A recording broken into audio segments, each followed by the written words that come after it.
Hello everyone, my name is Pixelriffs and welcome back to the Minecraft Survival Guide. I hope you guys are having a good day. Today we are back from the end, we're back here in the overworld and we are going to do something completely different from what we have been doing. We're going to go back to our looks at some of the new workstation blocks in Minecraft 1.14 and we're going to look at one that I've been holding off on for a while because the stuff that we're going to do with this does require quite a bit of effort, and we're going to look at cartography tables today. So if you're not familiar with the recipe for a cartography table, there it is in the shulker box for you. Let me draw it out on a crafting table. You need 4 oak planks and you need 2 pieces of paper. Alternatively, you will find them in cartographers' houses in villages if you want to raid one of those, and I even have a few over there in my trading hall right now, kind of being the workstation blocks for cartographers to refresh their trades.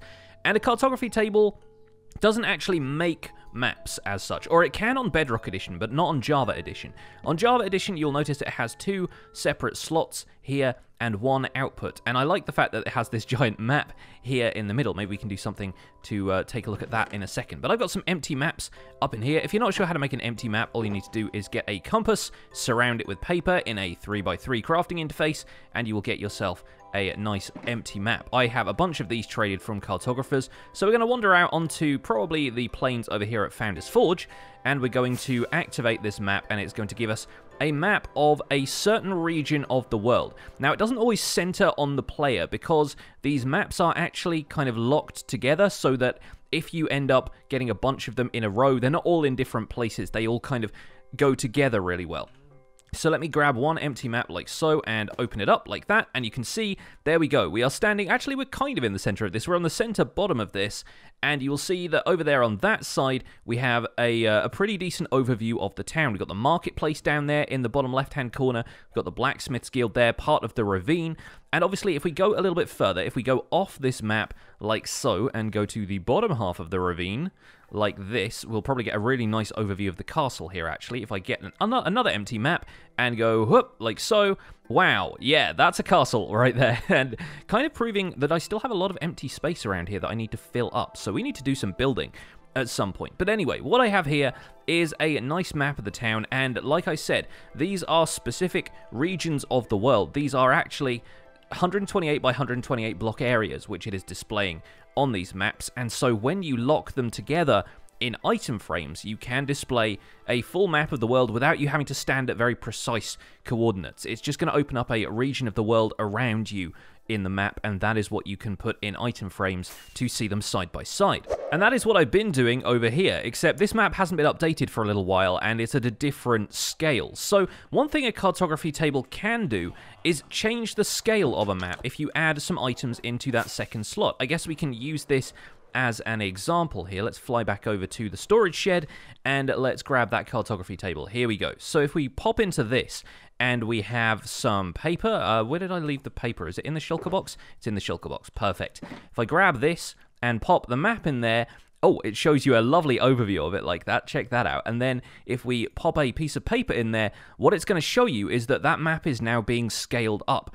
It is possible to do this in a crafting table by getting a map and surrounding it with pieces of paper in kind of the same way that you do with a compass when you create the map in the first place. But now with the cartography table, you're saving 7 paper in order to do that. You just need 1 more paper in order to scale up a map, and it's showing you the area that you need to explore once the map has been scaled. So that is now a map scaling at a 1:2 ratio, and as you can see, that's even taking in a section of the industrial district over here and the sheep farm. The sheep farm looks pretty adorable, doesn't it? With all those rainbow colors. Check that out. So let's fly over here, and thankfully Elytra Flight allows us to map these areas very quickly, even at larger scales, which is going to come in very handy later, let me tell you. So now, as you can see, the map has been zoomed out, and we're getting an overview of the town like this, and it's looking very, very pretty. And now, when we take a look at this map on the wall, things have changed a little bit. Founders Forge is out here taking shape. But yes, I do need to do some building. Build up some of those green areas into a proper town. And this section over here in the swamp town needs a little bit of fixing up as well. So let me take the maps off of the wall here and update them. Best way to do this is get a little bit of height with your Elytra and then fly around like this. And yep, you can start to see stuff coming into view on this side. Perfect. Let me grab my fireworks and fly up again. And over here as well, we have the junk boat to fill in. We have a whole bunch of stuff over here that we have built. We need to fly around this map very, very briefly. That should be everything. There we go, we have a slightly more updated picture of our world now, and there is still so much to do. But there is quite a lot we can still do with maps beyond just mapping the terrain around here. And for a couple of examples, we're actually going to have a quick trip back to the end, and we're going to go out and find a suitable place in the overworld as well, where we can create some very interesting maps. So here we are back out in the end, and historically, maps didn't used to work in the end. They don't work in the Nether either, because the structure of the Nether is too cavernous and it's covered by bedrock, and when you open a map, it just shows you a kind of fuzzy, staticky pattern, as though the Nether is kind of messing with the map. And that's not even a map of the bedrock ceiling either, because even if you build something on the bedrock ceiling of the Nether, any map that you open in the Nether is just going to show that staticky pattern. And it's not a very pretty pattern either. It's not really something you would want to use. It kind of looks a little bit gross. So, out in the end, things changed around the 1.9 update to Minecraft when the outer islands were added, because the end was only ever this island before, and then when the outer islands got added, it became really useful to map stuff so that you could see where you'd been, and so you could, I guess, get an idea of where you were relative to other stuff. So despite the fact that compasses in the end kind of swing wildly and don't point in any particular direction, that's because compasses in the overworld don't point north, they point towards your spawn point. And in the end, of course, you don't know where your spawn point is, because you're not in the same dimension as your spawn point, and you can't set a spawn here because beds explode for the player. So this time, maps are going to be quite useful, because if we open up a map of the end island like so, let's take a quick look at this, you will see that I am currently facing south. That is the southerly direction, and that's actually... Oh, I've angered an Enderman again. Dang it. I always keep doing this. But as of 1.9, maps became a viable way of navigating in the end again. Not only that, but you'll notice that the island ends here, and what you get is a very blank grey map. And that is a map of the void, effectively. So what we're going to do is we're going to fly out over the void with an empty map in our hands, and when I think we are a decent enough distance away, I might actually use the other map as a guide, checking that my elytra still has a good durability. Yes. Okay, we're going to use the map as a guide, and we're going to take a map of a section of the void. Now, obviously we haven't scaled out any of these maps, and that's a good thing, because we want 128 by 128 block area of the void. If we're anywhere near the central island or the outer islands, we're going to end up with bits of endstone in the picture, and that's not really what we want for this experiment. So I'm going to fly out into the void like so. This is always a little bit scary, but if you want to, pro tip, thanks to somebody in the comments who suggested this, you can turn on F3 and G to see where the chunks borders are, and obviously you can't do this on Bedrock Edition, so apologies to Bedrock players once again, but this is a kind of a nice way of telling how fast you're traveling and whether or not you're flying down, if you need to gain a bit of altitude, that kind of thing. It can be a little bit useful to help orient you a little bit in the void. Now, what I'm going to do is fly up a little bit further, just because I'm slightly scared that I'm going to get a little bit too low down. No, we're at Y200, we're fine, okay. And as we drift down here, I'm pretty sure I'm off that map. Good, I'm going to open up another empty map, put that in my hand real quick, and then make sure that we have flown around and filled out the map in its entirety. Good. Now let's see if I can find my way back. Good, I'm heading north. There's the island. Great. Okay, let me disable these Tron-style grids for a second here. And let me pop down on one of the obsidian towers and open this up. As you can see, we have a map of a completely flat color. Let me take this into my main hands. There we go. And show you full size. So that map is completely devoid of any content. There is nothing except the void.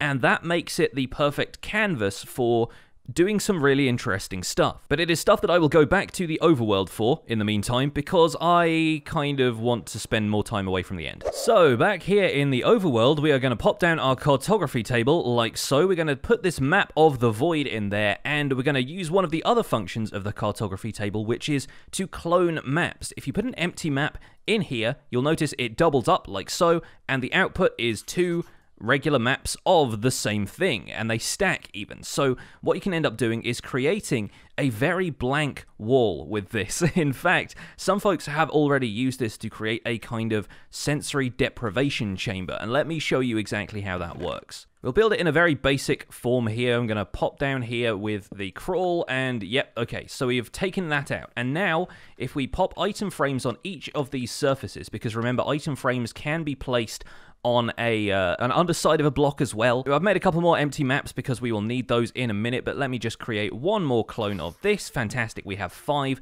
of those maps. Now let's hop down into here and then pop those on each of the available surfaces, and if we stand up in here, wow, the effect is like, I can't tell, I'm actually turning around right now. You can probably tell from my character movements if I leave the HUD up, but I really can't tell which direction I'm facing until I start to look down and I can see where stuff is. But you can apply maps in item frames to any surface, meaning that if we fill this entire thing in, which I don't have the map to do right now, but if we put an item frame on a block that we were standing on and completely enclosed the player, you would not know which direction you were looking, and it would be very, very disorienting. And some people have used this as a really neat effect to kind of confuse players, put them in traps, that kind of thing, and see if they can find their way out. But of course, all you really need to do is just take down some of the item frames on the walls, which is nice and simple to do. But considering that player-placed blocks appear on maps, so as you can see from what we've done in the farmhouse, we can update this entire area with an overview of our town, it is possible to use large open areas like this map we've just taken of the void, to create some sort of map art. We could write on here, we could draw on here, then that would produce a really interesting picture which we could then hang up in an item frame. And some people have even used this to create, you know, recreations of paintings, considering that the amount of paintings there are in Minecraft is relatively limited. Some people use it to draw a logo or write a newspaper that you can hang up, or like a wanted poster that you can hang up on a wall in your town. Of course, the downside of this map, the one that we've just created, is that it is out over the void. And as we've seen in previous episodes, especially the Ender episode, the void is not a very pleasant place to build. There is a constant risk of falling. I don't want to run down the durability on my Elytra, so my next step is going to be to find a place in the overworld where we can create a decent-sized map art. And I will tell you now, folks, there are 2 options if you want to make stuff like this in the overworld. The first is out here. If you're okay having a blue background, fly out over a large section of ocean, make sure that you can't really see land in any direction, open your map and you will get a nice big blue area. And of course, down here we have a little bit of land which looks like it's very close to the surface. If we look at this on our map, you can see there's a few little pixels down there in the bottom right hand corner. So I think that it might even be this kelp that's growing up high enough that it can be seen on the map. So let me see if I can take out this kelp here. And does that get rid of the particles on the map? No, it doesn't. Okay, we're a little bit further over. Then maybe it is just the height of this little sandbar over here. Well, we could take that down if we wanted to. We could make sure that that was a little bit lower, and then this map would be a perfect, beautiful blue, evenly all the way across, and we could build something out here on the surface of the ocean, which is going to be a lot safer, shall we say, than building it out over the void. And the other option, if you want a completely white background, is to come out here to a snow plains biome. I didn't even know there was a drop there because of how white that is. And if you end up making a map here, you will see a mostly white surface. But the problem here is the terrain. There are mountains around here, and even small changes in elevation here on the snow plains will show up on a map. This is, remember, 128 by 128 block area. It is 8 chunks long by 8 chunks wide. It is not small.